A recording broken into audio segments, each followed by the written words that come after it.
Philippe, bonjour. Bonjour. Écoute, merci d'être à Femina cette année avec nous pour exposer. Juste avant d'aller voir tes photos et puis peut-être que tu nous expliques un petit peu ta série, est-ce que tu peux me dire simplement comment toi tu es venu à la photographie? Alors, je suis venu à la photo par mon métier de graphiste. Donc je travaille toujours énormément dans le milieu du spectacle, plus précisément le cirque. Et voilà, et donc en tant que graphiste, il a fallu créer des affiches, des programmes et ce genre de choses. Et dans les premiers temps, on va dire qu'on avait les moyens, tant en termes de délai qu'en termes de budget, de s'adresser à des photographes et de travailler en collaboration. Et puis petit à petit, il y a plusieurs choses qui se sont développées, problème de délai, problème de budget, envie de ma part aussi d'avoir mes propres images pour faire les créations et l'arrivée du numérique. Et donc je me suis mis à la photo, d'abord en spectacle, en répétition, pour créer des visuels, toujours sur une base super graphique et super, dénaturée, en tout cas qui pouvait être une pièce ou un élément d'un travail graphique. Et puis petit à petit, ça s'est amené vers la photo de spectacle tout simplement, et aussi du coup, en côtoyant les gens, la possibilité de rencontrer des modèles et de leur demander de travailler autrement en studio, et voilà, la machine s'est emballée comme ça. Et du coup, ça fait combien de temps que tu es dans la photo? Bonne question, je sais pas, 10-12 ans? Peut-être un peu plus même, ouais, voilà. C'est devenu une partie de ton métier, un métier tout court, un loisir, c'est quoi Alors il y a deux parts. Il y a une part qui est malgré tout mon métier, puisque je continue à faire des photos de spectacle, donc soit directement pour des compagnies ou des groupes de diffusion. Donc voilà, on va me demander des reportages, des commandes pour des restitutions de spectacles, des répétitions, ou de faire les éléments de communication pour un spectacle. Et puis il y a aussi toute une part qui est là pour le coup totalement personnelle, comme ce qui est exposé ici. Donc là on va plutôt parler d'un passe-temps bouffe pognon, boîte à soucis et ce genre de choses. Avec quel matériel tu travailles en photo? En reportage, grand classique, un 5D Mark II ou 3, un 24-70, un 70-200, type Canon, qui ouvre à 2.8, blablabla, grand classique. Et par contre en studio c'est un peu plus particulier, j'ai dédié un boîtier numérique, un 5D Mark II, c'est pas très important, qui est monté sur une chambre, et sur cette chambre objectif black.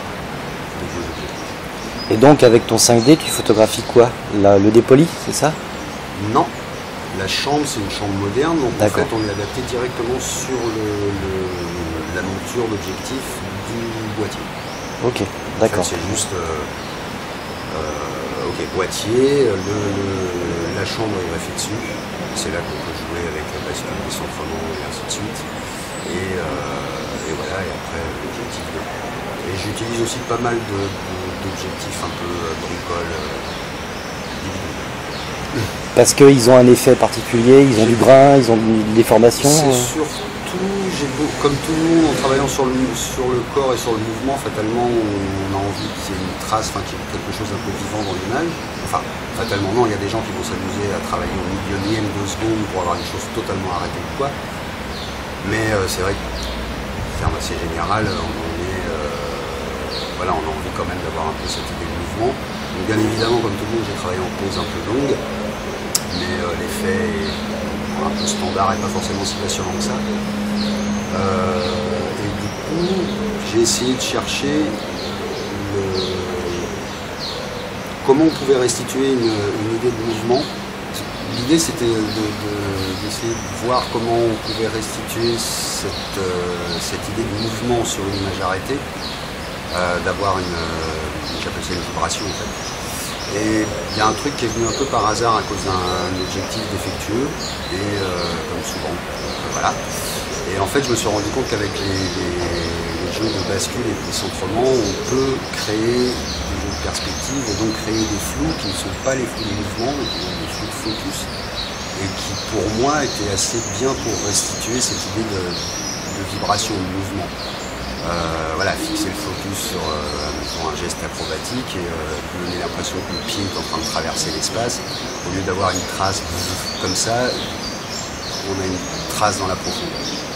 Et voilà, donc je vais aller chercher, j'ai bricolé plein d'objectifs, j'en ai cassé pas mal d'ailleurs, pour essayer de trouver ce genre d'astuces. Et alors en termes de sujets, tes sujets perso là, qui ne sont pas forcément des photos de concerts, de spectacles, de choses comme ça, tu es porté vers quoi? Vers des portraits? Vers uniquement l'univers féminin ou... Très longtemps, il y a eu bien évidemment le corps, le mouvement, le physique, tout ça, et voilà, et faire des réflexions avec ça, et trouver ensuite des sensibilités, comme la série qui est là, où cette jeune fille est toute fine, toute fragile, et travaille avec des cendres de camionneurs, enfin bon, et c'est au bout de ses bras, et voilà, c'est quelque chose d'assez... ça reste une richesse pour moi j'en ai encore pour longtemps. Par contre, petit à petit, oui, je me suis tourné envers plusieurs trucs, soit des idées d'ambiance, de situation, d'intimité, et puis peut-être du coup, en finale, on va peut-être appeler ça du portrait. D'accord, très bien. Bah écoute, je te propose qu'on rentre, qu'on aille voir tes photos, et que tu nous parles un petit peu de cette série, d'accord? Merci. Bien, alors Philippe, on est devant tes photos.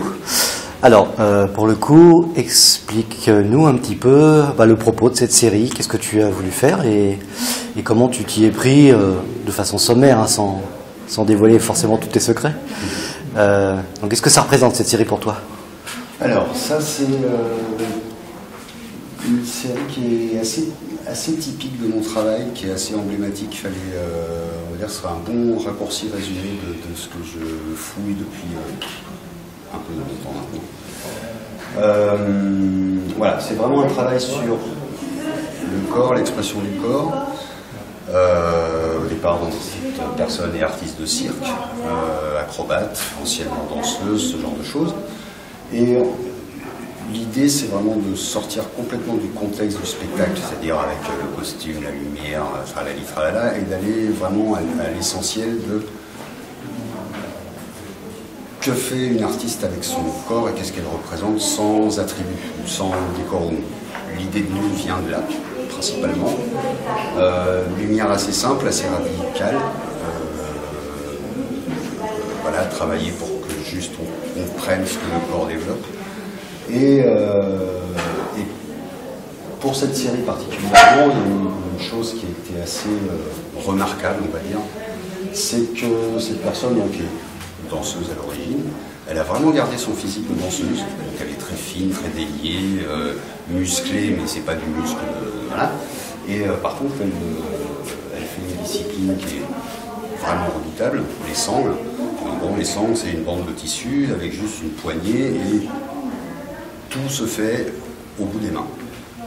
Et on développe tout avec ça. Donc ça nécessite une force assez dingue.